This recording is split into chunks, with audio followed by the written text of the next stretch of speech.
各位天视機頭前的觀眾朋友，大家好，歡迎大家準時收看福起來咧，我係綜藝圈阿權妹。頭擺吼，我有看過一部動畫片，叫做《料理廚房》。料理廚房底度啊，有一項也得到東多嘅評審，全部就講哇1.3嘅一項料理，算係乜嘅？叫做普羅旺斯燉菜。普羅旺斯燉菜嘅杜項親祖項嘅一個料理哦，就會按到節瓜。其實東多人可能冇乜嘅認識也好重視，唔過阿權妹係真好食咯。故所今日節目當中，當永慶總算邀請到吼主要種節瓜嘅呀農民，係個佢非常嘅後生，佢嘅農場按到3萬農場，細細嘅來分享司儀分享。大家好，我是羅世宇，今天很高興有這個機會可以大家分享我種節瓜的一些經驗。哇，真嘅當後生，其實吼看到司儀當難得，今日節目當中有邀請到比阿權妹還開後生嘅人哦。我已經覺得我夠年輕了，但今天很難得可以邀請到來幾年次同大家講一下。83年次，掌聲鼓勵。太好一邊啊，忙做其他嘅事就轉都不卡。開始來做這個農場的工作，對不對？我覺得很特別。同大家來分享一下，為什麼你選擇一畢業就決定要回到家裡賺到關係，開始來港中，開始務農？因為我之前大學是讀農業相關的科系啦。那我們這邊科系出去的時候，可能一開始我們待遇沒有這麼好，所以想說如果回家種田的話，可能會有比較高的收入啦。一方面家裡的田也是有那個。家裡已經有田了，所以其實可以好好的去運用，讓它可以發揮更大的價值。你說你當初是學相關的科系，是哪一個科系？可以跟大家分享一下。我是中興大學的植物病理學系，我們主要是學病蟲害的防治，跟怎麼去避免這個情況的發生等等。那如果像一般來講，這個科系正常就是，比如說，就是學校可能會有一些規劃啊，這種科系的出路大概會是什麼？我們可能會一般都是以公務員比較多啦，像是有那些農業改良場，要輔導農民怎麼去種植作物，怎麼去使用農藥，或者是有人會去一些生技公司去上班，那有可能就有些會做一些跟農業比較沒相關的工作啦，都會有啦。但是你選擇回來當農民，這個你本身對於務農這件事情是有興趣的嗎？是有興趣的啦，因為我本身是喜歡種一些花花草草啦。以前就喜歡種的啦，那剛好現在做這塊是符合自己的興趣。所以就乾脆就決定回來種田。可是還蠻難得的，因為你看一張亞漢醫生5歲嘅後生條嘅，一聽一出沙飛，感覺起來你知道剛成為一個社會新鮮人。對啊，應該是會很想要留在外面打拼啊，或者是想要會有一些想做的事情。但是你現在目前最想做的事情就是回到家裡，回到鄉下，回到家裡去種田。哇，好，我覺得需要有很堅強的意志，這樣都得走下給給聽。對啊，真的需要，一開始真的需要。對，是。不過很有趣的是，這個農場其實個安名誒，很多當神奇、當定義下個名誒。你的農場名字叫做善慢。對，善慢。到底有多懶惰？一開始本來就是因為一開始。我在種田的時候，就會有老人家過來跟你說：“哎呦，年輕人動善慢了啊！”然後覺得說：“但是我不太懂客家話啦，因為我本身小時候就搬離關係了，是後來才為了種田才搬回來。那就是他們老人家這樣講，我以為說奇怪，他幹嘛是在罵我那麼懶惰嗎？我明明就很早起來工作，還要罵我懶惰。你講你懂善忙，大家你以為人家在說你很善慢，對，說我很善慢。後來去問老人家才知道，其實那個是勤勞的意思啦。對，印象很深刻，對這個印象就很深刻。很好，所以你對於這個名字很深刻，所以你取安七改嘅名嘅很多善慢，也是因為跟客家有關係嗎？就是跟這個客家的由來有關係。也是有這關係。哇！而且可以給消費者比較深刻的印象啦，大家比較會有認識說，這個是善慢的東西。沒錯，不過我覺得也給人家一種有慢慢啲嘅高神法，有種慢活的感覺。對啊，我們那個慢是改成心部的慢啊，不是水部的慢啊。因為他們現在不是主推什麼台灘線嘛，對不對？就是慢活嘛。對啊，所以善慢也可以慢慢生活。我們講咩都得懂善忙。唔過後生人真嘅想法冇共用哦，去搞種嘅東西。你自己也是學相關科系出來的，所以你對於種植一定有一定的了解。那你在耕种的时候，你选择用有机的方式，是啊，其实也是最辛苦的一个方式。对啊，最辛苦也最挣不到钱的方式。是。为什么会选择要这么做？其实一方面是考虑到市场的导向啦，那现在大家都喜欢吃一些健康的农产品，对，那加上我们北部比较靠近市场，所以其实我们在运输上会比较节省成本，因为我们可以就算我们到市场去蹲着卖，都还有办法，还有办法销售出去了。真的吗？真的啊，真的啊。因为有机我吃到的种哈，在乡下，你要买有机的东西，可能很多婆婆妈妈就会说：“哎呀，这是有机的，真的还假的？好贵哦！”他们说好贵，不是说真的还假的，他们说好贵。对，因为很多我有遇过，对，除了贵之外，就是会怀疑有机的真假。是啊，对，是不是真的有机这件事情，其实很多人会怀疑，但你当初就是坚信你要这么做。是啊，就是。当初可能没有想说要做一个验证啊，不过为了要去，像我们后来走到台北之后呢，可能要取信于消费者，我们都要才做验证。那每年可能都花个3、4万块去做这验证，不过这是有必要性的啦。对。但就我所知，就是你要他种东西给田地，是你阿公的田。还有阿公的田。对，阿公的田。那阿公当初是种其他的作物的。对，我那时候我接手的时候，阿公之前都是种水稻啦。种水稻。水稻算是比较稳的一个作物啦，因为政府有那个公粮收购什么的，对，产量，而且也不用付出比较多的劳力啦，因为它就是有机器做代劳，就不用做那么辛苦。但你在同一块地之前，使用的方法应该也是用惯性，因为长辈做的，因为长辈会觉得说，用惯性、用农药、用化肥会比较有的收成啊。所以一开始我回来做的时候，刚说做有机，他就说，哦，这个没有办法。但阿公应该也想说，没有好吃，就让年轻人自己去发展。他应该是放弃了，这么惨啊！然后就是说讲破嘴都没有用啊，算了，不管了，对啊，先让你做做看才知道啊。就决定这么做。对啊。但是你看到这个看到有机的商，不只是看到有机的商机，其实我想你也是看到如果使用惯性农法的话，对于引气嘎听说会有一定的危害。是啊，因为我们一般来说，我们在喷药的时候，我们其实是会吸到最多的嘛，接触到最多，其实是算对我们来说是比较不健康的了。那尽量还是就是用一些比较没有毒的，是比较理想，毕竟赚钱也要有蜜花。冇错，古时候你看好三条诶，最近有动到气家嘅想法，想要气家去做，唔过吼，有按到种某 Q 用嘅种物这么多不一样的农作物。怎么该偏偏选节瓜呢？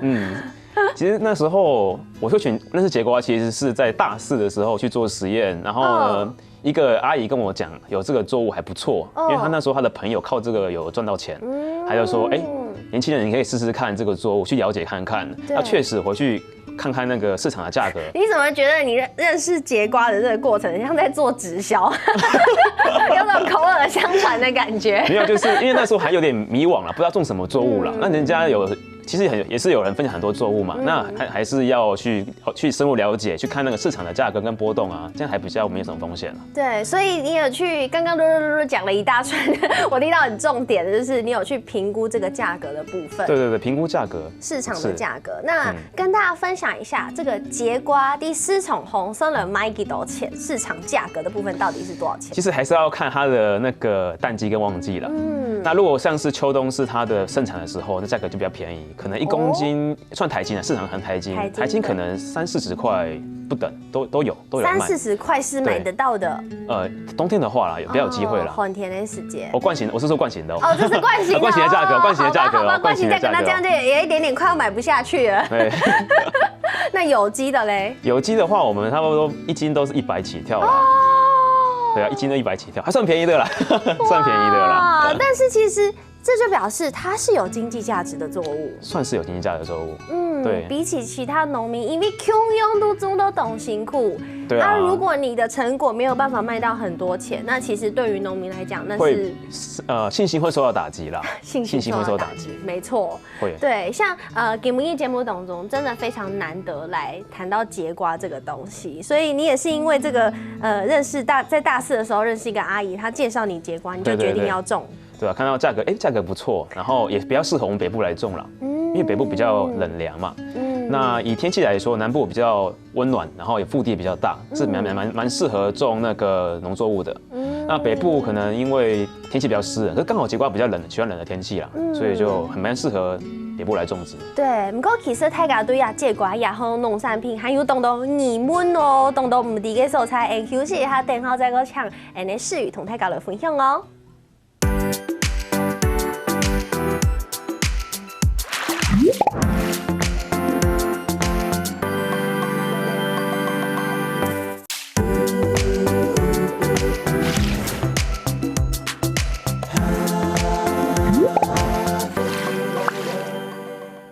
各位天视机头前的观众朋友，欢迎大家又转到福起来咧，我是综艺圈阿群妹。刚下上一趟节目当中吼，来宾是移动后上涨83年次的25岁婷婷，又同大家来分享，佢转到福卡一毕业就转到福卡来工作，系讲佢种嘅东西当天片佢用有机嘅方式来种节瓜，因为看到节瓜佢可能是一类高经济价值的一类作物，故所佢现压红东西来种，谈到阿群妹。我都有点心动了，想回苗栗找块田来种一下节瓜，跟大家分享一下生了芽节瓜它适合在怎么样的环境来生长。如果说我想种的话，我应该提供它什么环境？好，了解。那其实节瓜它本来就是属于那个欧洲温带的作物啦，它比较喜欢冷的天气。那台湾的话，可能就是要等到秋冬之后，可能比较好种。它比较不会有那个。跟我们想象的瓜果类的产季不太一样。可能跟小黄瓜刚好相反。小黄瓜喜欢热，因为其实看外表，像我手上有一个节瓜，看外表觉得它其实很像小黄瓜。当然这个因为时间还没到，所以稍微瘦了一点。但是它其实是真的 ，Noboy 看起来会有一些些的像内瓜，像小黄瓜的，但是它的生长的季节却跟小黄瓜完全不一样。因为像台湾啊，很多瓜果类的作物都是第一热天的时节来出产的，但是这个是在冬天的时候才有比较多。哦，夏天也是有啦，夏天也是有，就是比较少一点。不然就是要去山上种啊，海拔至少要1000以上才有机会可以采得到节瓜。哇，对，所以像除了温度的控制之外，应该说我们要为了要适地适种嘛，所以我们要在适合的温度地很甜来种节瓜。那环境呢，比如说土质啊，还是水的部分？一般节瓜来说，应该说一般的瓜类啦，他们都比较喜欢是排水良好的沙质土啦，会比较好。沙正奶，如果是黏土的，就可能比较不适合。黏土可能就比较不利于根系的发展。对，所以很专业，不利于根系的发展。所以沙质土跟凉凉的天气是青色哈节瓜来上哎。那刚刚有听到说这个产季就是比较秋冬的时候，差不多就会压到4节流，慢慢的开始节瓜会出来。对，那其实在台湾因为冬少年应该说很少。不像买其他蔬菜这么容易，可能去懂都不管是市场啊，要去讲超级市场啊，在外面其实可以买到非常多的蔬菜，但是节瓜是不那么容易买到的。对，那像这样子的一个节瓜，它第台湾来讲，它的产地大概会在哪里？产地，其实基本上在冬天的时候，全台湾都可以种啊，平地都可以种啊。就是目前在台湾有哪些地方已经有在种节瓜？像是山上其实比较多啦，像坚石有种嘛，然后南投仁爱那边也有种，那宜兰那边也有在种啊，宜兰对啊，宜兰在种，台北可能会有少量人在种啦。对，但感觉都好像不是很大量，大家都把它当作是一个有点像附属的作物。因为主要是因为节瓜的市场没有像一般的瓜类这么的大啦，所以就是怕种太多的话，就会价格就崩盘了，所以不能种太多。那如果像南部，台湾的南部也有在种节瓜吗？也是有在种的。对，台南啊，或者是彰化那边都有在种啦。那如果种在北部跟种在南部，种出来的果实，不管是味道或者是果型，会有差别吗？其实冬天的时候种起来差不多，可能怕夏天啊，怕就是春天可能南部比较快热，那可能果实就比较容易畸形了，变没那么漂亮，吃起来口感没这么好。对，还是有差，差一点点啊，对，差一点点。不过讲到要节瓜，真给大家唔没按收吃，它有另外一个名字叫做夏南瓜。很奇怪，明明都冬天出来叫夏南瓜。问号，我刚刚想说奇怪，是我自己白板写错吗？因为看到夏南瓜3个字，没有写错，因为是。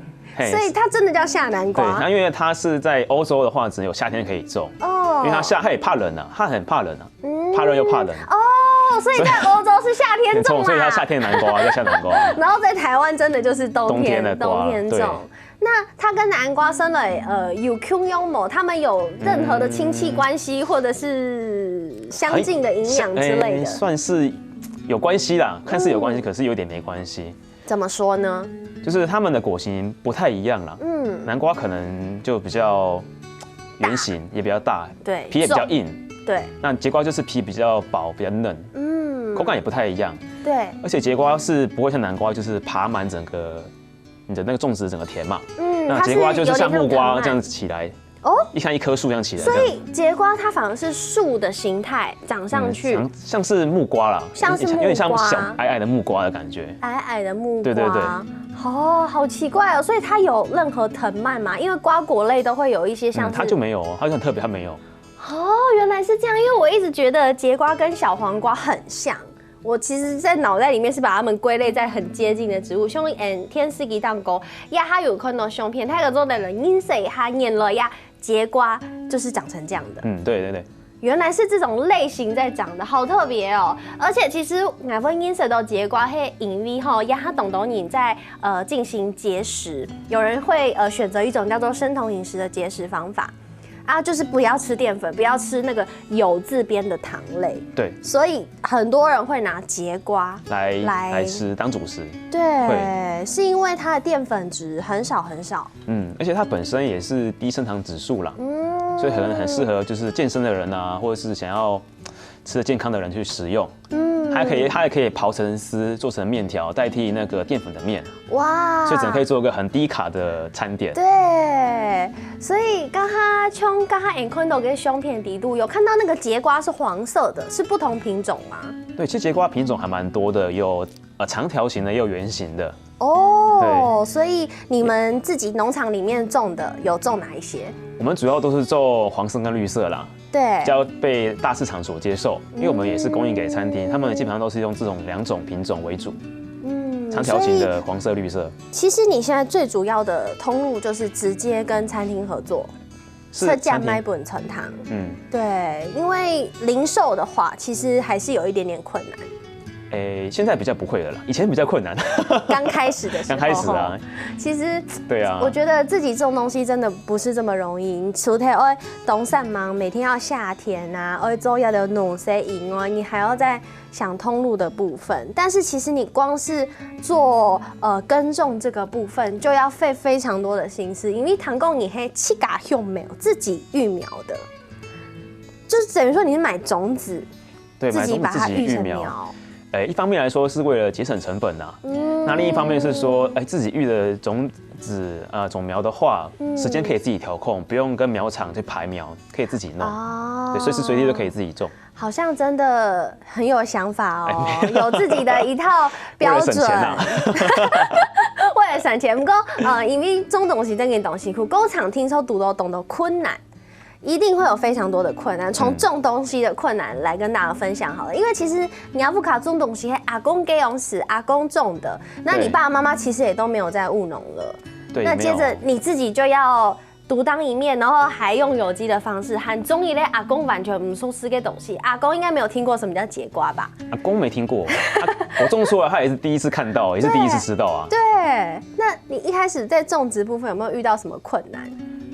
困难的话，一开始我不知道可以用一些防治杂草的资材啦，变成说草长得一大堆，跟节瓜一样高，因为没喷除草剂啊，跟节瓜一样高，那就要一颗一颗去拔，真的拔一整天，因为我速度也不快，因为我是新手，我也速度也不快，对，所以拔一整天可能还拔不到一行。哇哈！所以其实光是在这个拔草就遇到了很多真的很大的困难，就是有机最大的问题就是杂草。虫也是很大的问题。虫也是啊，有草就有虫啊。那你一开始有产量的部分，第一年状态？第一年那时候可能算是蛮细心在照顾的，后来还是收得不错啦。你刚刚要说，可是没有，可是后来第2次种的时候就被我们现在的九降风收掉了。九降风会影响到节瓜的收成？为什么？风吹是吹掉下来吗？它把整个植株都给它拔起来了。九降风这么大，九降风因为它可以来晒东西，它的风很强。对，节瓜本身就是很大一颗，可是它它不耐风吹了，它风吹就会断掉了。对。那种植的过程很辛苦，那在贩售的部分呢？你一开始应该还没有办法跟餐厅合作，因为那时候我也没有什么那个人脉啦，一开始说没什么人脉，对，也没什么经验。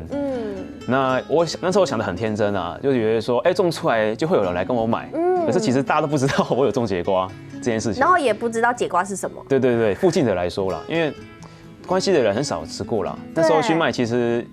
也是不好推啦，不过阿婆那时候也是很努力帮我去卖啦。他觉得说种出来就要努力去卖掉。古早不连一开始种东西卖东西的时节，还爱靠不看人来听数。不过吼，其实也好伤人哦，真嘅有种出嘛该哦，有做到嘛该哦。用人讲喏，因为其实家嘅节瓜，唔单像根本也同大家来分享到其生长嘅过程，其种出嘅经验以外，等下我要同大家来分享节瓜的好秘辛哦。先休息一下，等下再个转到节目当中。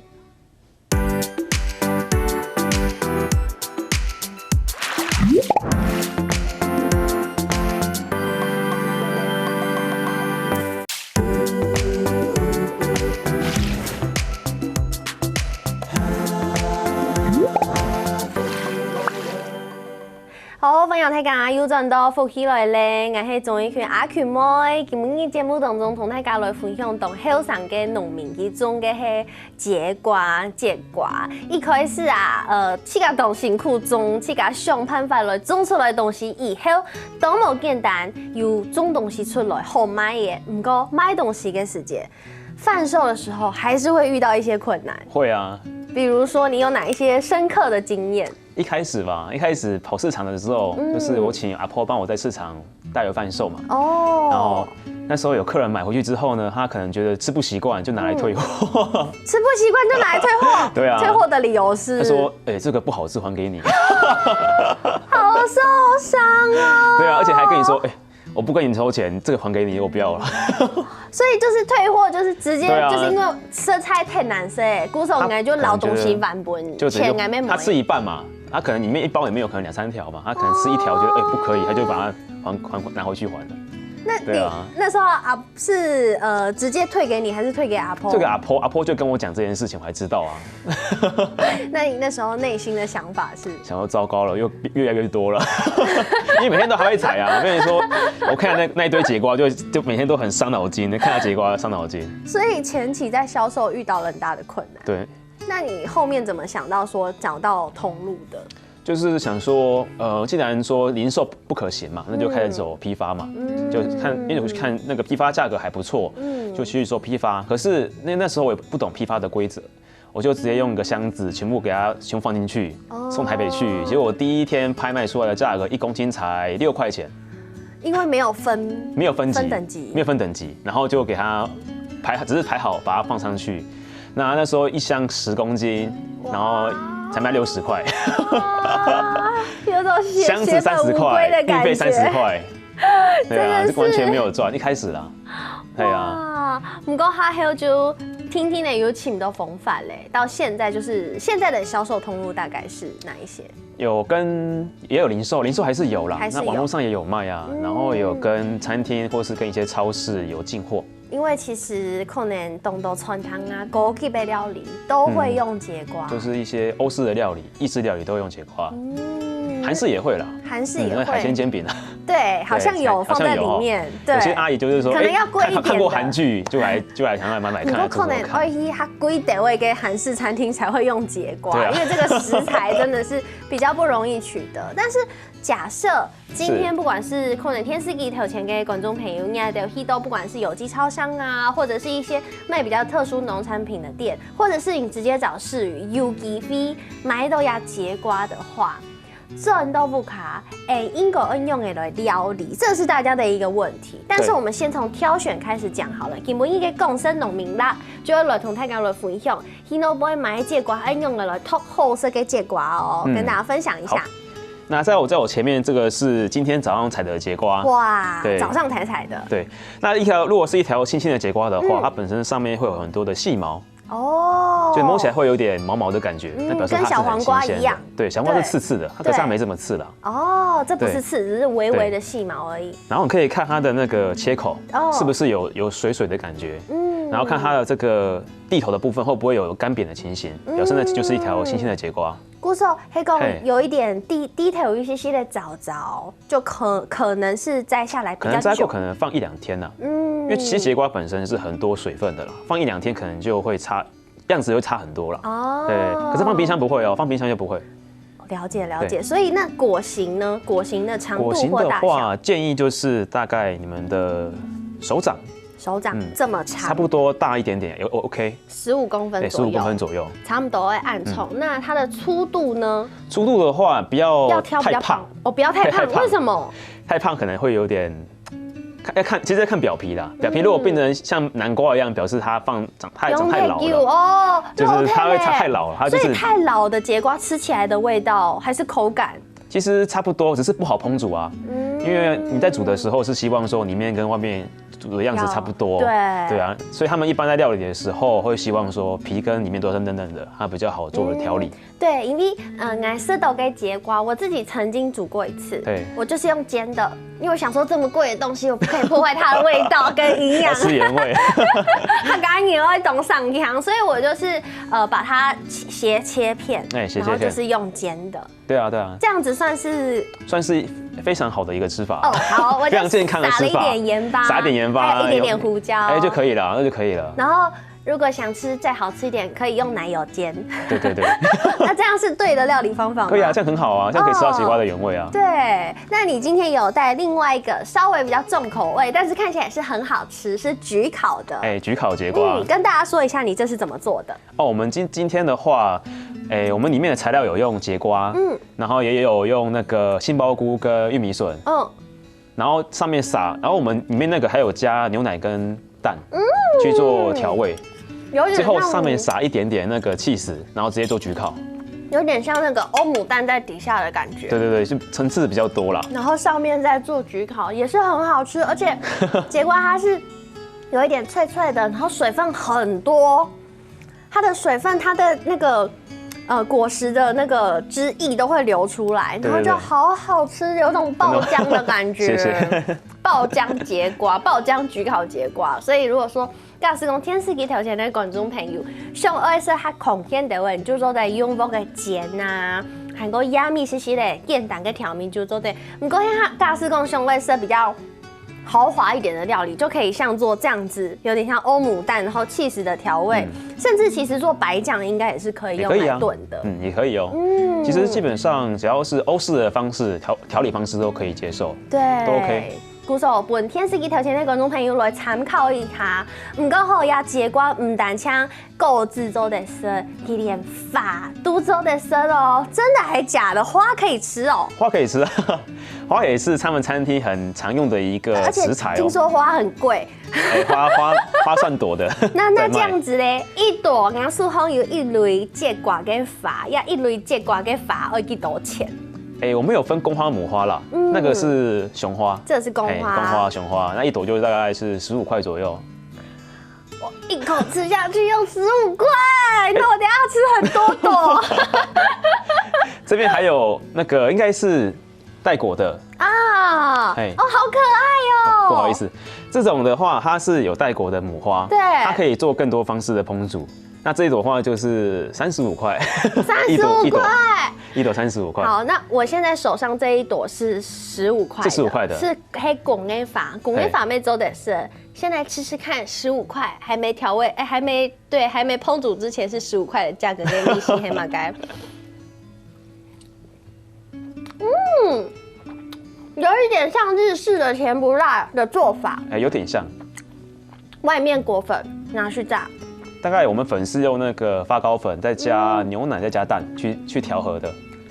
它比較像甜點呢，因為我是怕說會太過於死鹹，然後比較不好吃，所以用甜甜的方式來做，比較會可能大家比較喜歡。好好吃哦！难怪公嘅法会生唔口昂贵。那如果像公花，你就比较建议这样子用炸的方法吗？还有其他料理方式吗？其实炸的是大家比较主要在使用的方式了。那其实它的花可以打开来，里面可以放你喜欢的食材。不管是喜欢吃猪肉、牛肉，或是虾子啊、花枝，都可以放进去啊。所以可以有点像做是，就像包饺子一样的感觉啊，用花来包饺子，对，我看听起来就很高级耶！跟你去给它做一盘卖200K 吧，太便宜了，太便宜是不是？太便宜。好，那我知道了，我以后跟你合作，应该可以传糖来做东西来卖，然后我跟你买节瓜，可以啊，这样子好了，哈嘎抢眼 Q 哈来穿钱的一种感觉。所以其实像这样子的节瓜，不止节瓜可以吃，花也可以做料理。这你本来就知道吗？其实是朋友跟我讲的啦。我朋友因为他是开餐厅的啦。然后一开始卖节瓜给他，他跟我说：“你有卖花吗？花有在卖吗？”我说：“花也可以吃哦。”他还跟我说，他做给我吃，知道原来花也可以拿来做料理啊。对啊，所以其实现在这个83年次的士语，和这个上忙大兵当中，因为一开始基本单用露天的方式来种东西，但是后来发现其实环境的因素不可抗，很难去调整克服天气。对，不过三下来就因为后上条的，故说东山芒，它加钱有建了温室，有建温室，对，在温室里面种，那渐渐的，还有动头跟成果包含竹蛋烘，还有其他的一些，还有青菜，对，还有青菜，对啊，所以现在渐渐的在努力当中，对，努力当中，未来希望可以做到什么成果？未来规划跟大家说一下。未来嘛，是希望说可以开一间餐厅啦，小餐厅嘛，然后也是希望说可以给客人来做现场采果，给客人做一些体验的机会，体验农夫的生活都可以。大家真的不太认识节瓜，故说希望好是以后真经有一农场，要分享大家去亲近买节瓜、吃节瓜哦。谢谢世宇来到节目当中，谢谢。没什么，天时给条件，观众朋友跟曙光休息一下来做运动哦。